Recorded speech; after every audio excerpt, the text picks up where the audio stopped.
Hello students. तो मैं अमन sir आप सभी लोगों का अपने इस प्यारे से चैनल अमन सर ऑनलाइन कोचिंग सेंटर में आप सभी लोगों का स्वागत करता हूं।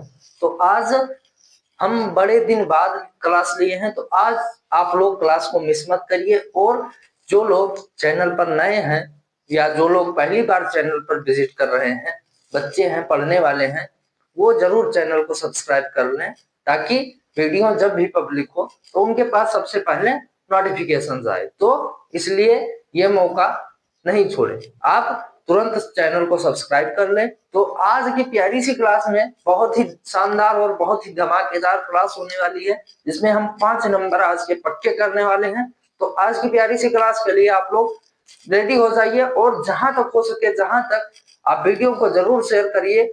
और अभी हम बोले कि जो लोग चैनल पर नए हैं वे चैनल को सब्सक्राइब जरूर कर लें, ताकि वीडियो पब्लिक हो तो उनके पास सबसे पहले नोटिफिकेशन जाए। तो बिना देरी किए हुए आज की प्यारी सी क्लास में जो हम लेकर आए हैं, जो टॉपिक है हमारा हाइगेंस के तृतीयक तरंगिकाओं के सिद्धांत के आधार पर परावर्तन की व्याख्या या अपवर्तन की व्याख्या, दोनों में से एक पूछा ही पूछा जाना है। तो इसलिए आप लोग बिना मिस किए बहुत ही 5 नंबर पक्के करने के लिए आप लोग तैयार हो जाए, क्योंकि लग चुका है, जनवरी भी बीतने वाला है लमसम।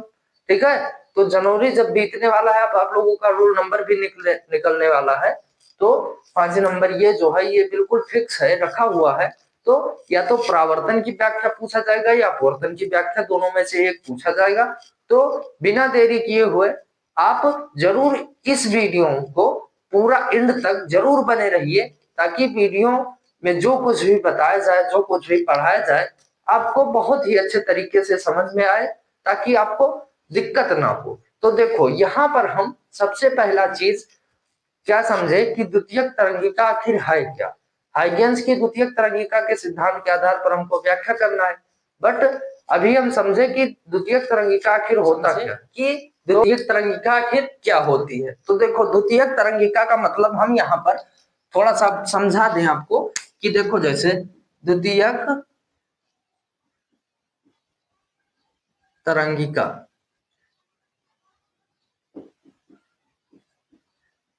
ठीक है, द्वितीयक तरंगिका। अब द्वितीयक तरंगिका आखिर क्या होता है, तो देखो यहाँ पर आप सीधा सीधा अगर माने, जैसे ये मान लो ये कोई माध्यम है, अगर इसमें जो है तरंग संचरित होगी, तरंग जो हमारी प्रकाश है, ये प्रकाशिकी का है, हमारे क्लास 12 का है। तो ये हमारा प्रकाशिकी चैप्टर जो है, प्रकाशिकी जो है खंड, वहां से लिया गया है। तो यहाँ वहां से है, तो इसमें प्रकाश जो है हमारी तरंग है, तो प्रकाश तरंग है। तो यहाँ पर अब हम समझे द्वितीयक तरंगिका क्या है।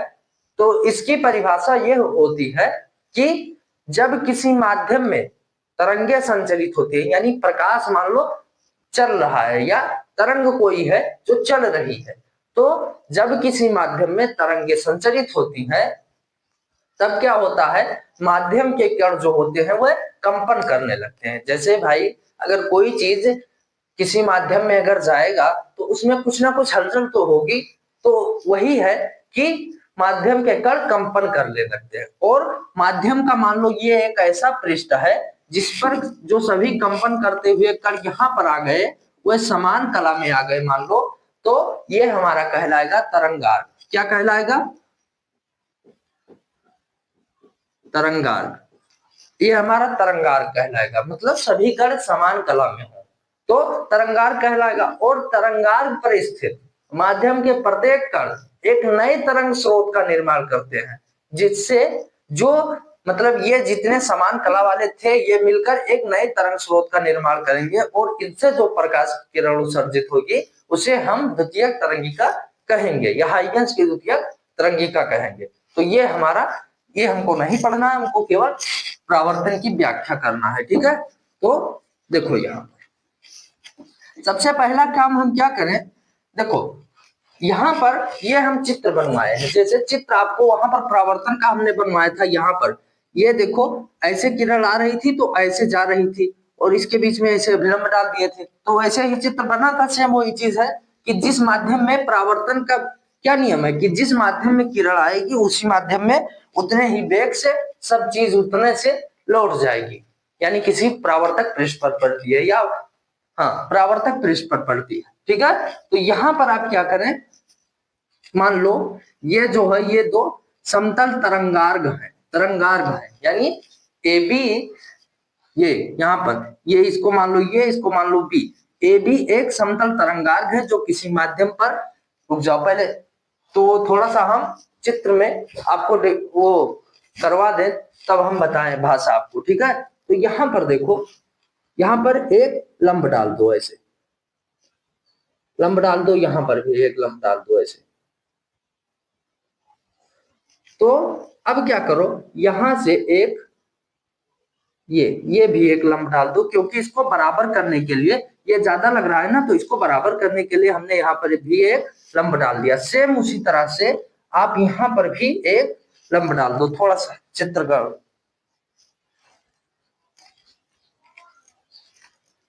रुक जाओ, थोड़ा सा रुक जाओ, थोड़ा सा यहां पर भी हम इसको बराबर करने के लिए यहां पर भी एक लंब डाल देंगे, ठीक है। और यहां से हम 90 अंश का भी एक लंब डाल देंगे। अब देखो यहां पर हम इसको मान लेंगे ये, और इसको मान लेंगे बी, इसको मान लेंगे, क्या मान लेंगे, इसको ए डैश जो प्रावर्तित हुआ है, और इसको बी डैश, इसको ए डैश, इसको बी डैश। तो अब देखो यहां पर हम मान ले कि एक मान लो ये बी से ए डैश तक तरंग आई है, और ये से बी डैश तक तरंग गई है, यानी बी से ए डैश तक तरंग मान लो ये वाली आई है, और जहां पर हम पेन चला रहे हैं अपनी, बी से ए डैश तक आपकी तरंग जो है आई है, और ये से बी डैश तक आपकी तरंग उसी माध्यम में वापस बी बैग से लौट गई है। तो यहाँ पर हमको प्रावर्तन की व्याख्या करना है, मतलब क्या करना है हमको, कोण आई बराबर आर, इसमें आई और आर अभी हम आपको बताएंगे। तो प्रावर्तन की व्याख्या करने के लिए हमको आपतन कोण और प्रावर्तन कोण दोनों बराबर करना है। अब देखो यहाँ पर आपतन कोण हम कैसे समझे, देखो ये हमारी आपतित किरण है, मतलब आई है, और ये हमारा अभिलंब है, इसीलिए अभिलंब डाले थे। तो ये हमारी आपतित किरण और ये हमारा अभिलंब, ये तो यहाँ पर जो कोण बना है इसको हम बोलेंगे आपतन कोण, यानी आई बोलेंगे। और देखो अब ये मान लो ये जब आई है ये पूरा 90 है, ये देखो यहाँ पर ये पूरा 90 है, ये हमारा आई हो गया। तो ये इतना कोण देखो यहाँ पर जहां हम पेन चला रहे हैं, यहाँ पर ये कितना होगा, तो ये होगा हमारा, यहाँ पर थोड़ा जगह कम है तो इसको यहाँ पर लिख दे रहे हैं, कितना होगा 90 माइनस आई, यानी 90 में से आई घट जाएगा, और ये हमारा ये इतना पूरा कोण कितना होगा, फिर ये आई हो जाएगा। अगर इन 90 माइनस आई और आई जोड़ेंगे तो हमारा आई फिर से मिल जाएगा, ठीक है, समझ में आया। ठीक इसी तरह से देखो परावर्तित किरण और अभिलंब, परावर्तित किरण और अभिलंब के बीच बने कोण को परावर्तन कोण यानी आर, और ये हमारा थोड़ा सा ये वाला बगैर चित्र के आपको समझ में नहीं आएगा, ठीक है। तो चित्र थोड़ा सा भी इधर उधर नहीं होना चाहिए। अब देखो पहले तो हम अभिलंब डाल दें, गड़बड़ हो जाता है, ठीक है। अब देखो ये, अब ये परावर्तित किरण है और अभिलंब है, तो इसके बीच बने कोण को परावर्तन कोण यानी आर बोलेंगे, और ये हमारा ये इतना कोण जो है ये हमारा हो जाएगा आर, ये इतना कोण हो जाएगा 90 माइनस आर, 90 माइनस आर, और ये हमारा हो जाएगा आर, ठीक है। तो इतना हमारा हो गया। अब हमें इसमें थोड़ा सा चित्र में क्या है, कोण के जो लिखे हैं वो वाला सही नहीं दिख रहा होगा, बट इतना सफा है कि आपको चित्र जब आप उस पर बनाएंगे काफी पर तब आपका सही बनेगा, ठीक है। तो यहाँ पर बोर्ड है इसलिए सही नहीं बना है, तो इसमें हमको आपतन कोण और परावर्तन कोण बराबर करना है। अब देखो इसमें क्या करें हम कि आपतन कोण ये है और परावर्तन कोण ये है, तो हम क्या करें कि यहां पर ये रहेगा, यहां पर ये डैश, ठीक है। अब क्या करें, इसमें देखो एक त्रिभुज ये बी ये डैश बन रहा है ये बी ये डैश, यानी इसमें आपतन कोण मिल जाएगा, और फिर क्या मिलेगा ए बी डैश बी, यानी एक त्रिभुज ये इतना बन रहा है, एक त्रिभुज ये इतना बन रहा है, तो इन दोनों त्रिभुज को हम बराबर कर दे, बस इसमें जो आई और आर वाला कोण है वो भी हमारा क्या हो जाएगा, बराबर हो जाएगा। क्या हो जाएगा, बराबर हो जाएगा। तो पहले हम क्या कर ले कि तरंगार्घ को, जैसे मान लो यहाँ पर तरंगार्घ को जितना आने में यहां तक दूरी तय की गई है उतने, सॉरी, तरंगार्घ को बी से ए डैश तक आने में लगा समय बराबर तरंगार्घ को ए से बी डैश तक जाने में लगा समय। तो मतलब जितना समय आने में लगेगा उतना समय जाने में भी लगेगा। तो क्या करें हम, तरंगार्घ को बी से ए डैश तक आने में लगा समय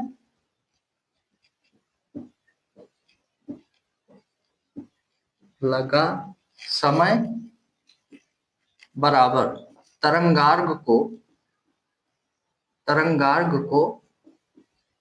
मतलब बी से ये डैश यानी यहां से, और तरंगार्घ को ये से बी डैश तक जाने, तरंगार्घ को ए से बी डैश तक जाने में लगा समय। हमको यहाँ पर समय से कोई मतलब नहीं, हमको दूरी निकालना है, तो इसे हम सूत्र ले लेंगे, चाल बराबर होता है दूरी बटा समय। चाल बराबर दूरी बटा समय होता है। अब हमको क्या करेंगे, हम यहाँ पर दूरी बराबर चाल गुणे समय वाला सूत्र लगा देंगे। क्या लगा देंगे, दूरी बराबर चाल गुणे समय। अब दूरी देखो कितना है, दूरी ये से बी डैश तक, बी से ये डैश तक ये आया है, यहां से यहां तक, तो ये हमारी दूरी कितने तय किया, बी ए डैश, यानी ए डैश बी कर दो, ए डैश बी। दूरी कितना है, ये वाला हम ले रहे हैं सूत्र, तो दूरी बराबर चाल गुणे समय हो जाएगा। तो दूरी हम कितना है, बी ए डैश, तो दूरी हमारी कितनी हो जाएगी, बी ए डैश बराबर, अब चाल कितना आ रहा है, बी वेग से, तो चाल हमारा हो जाएगा बी इंटू समय कितना लगेगा, टी। ठीक इसी तरह से क्या हो जाएगा, जाने में भी लगा समय, यानी जितना आने में लगा समय है उतना ही जाने में लगा समय लगेगा। ठीक है, तो यहां पर हम लगा देंगे ए बी डैश, यानी दूसरा समीकरण हमारा बन जाएगा ए बी डैश बराबर बी इंटू टी। अब देखो यहां पर हम त्रिभुज ले लें, ये वाला ए बी ए डैश और ए बी डैश बी ले लें। क्या ले लें,